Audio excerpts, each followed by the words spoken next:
With investment interest already presented to the Nevis Island Administration in pursuit of development in the south of Nevis, guided by the Special Sustainability Zone Authorisation legislation, Premier Mark Brantley was questioned about the strength of due diligence needed to ensure potential investors can deliver.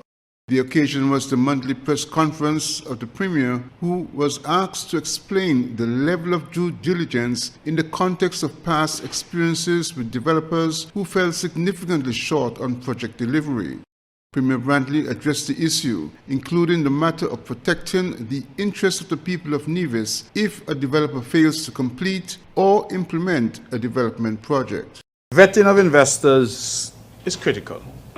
And I can tell you that the NIA has, as a practice, tried to run investors through established vetting agencies that we do business with. As you know, the NIA has developed quite a robust financial services sector. And that sector requires vetting, due diligence, know your client as essential pillars of that sector. So we have a framework already. You say how deep it is, we rely on third parties. So it's kind of difficult for me to answer that because it really depends on the professionalism of the third party that we're relying on. But we do rely on third parties. But the point you raise is an excellent point. Who are these people? Do they have the capacity? Are they just, somebody in flip-flops with a straw hat and a great idea? And we've had a lot of those that have come.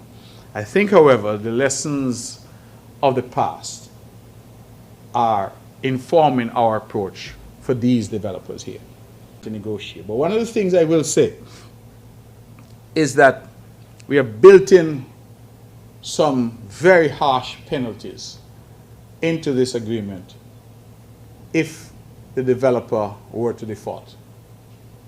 So if the developer does not meet deadlines, because the development has deadlines, you have to do X by Y time.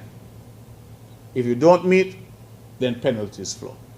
And also, if the developer walks away, I believe that the penalty, if I can recall what is in the draft documents, is $75 million, right? Which would operate as a lien on the lands so that the NIA, and through the NIA, the people of Nevis will be able to claim $75 million worth of those lands as government lands. That is the sort of nuclear option, if you will. If they were to walk away, we have the ability to seize up to that amount.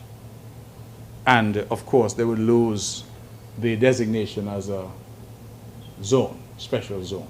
Premier Brantley said the NIA has not made any decisions in regard to the development, but are in initial phases of negotiations. Glenn Bart reporting for SK Newsline.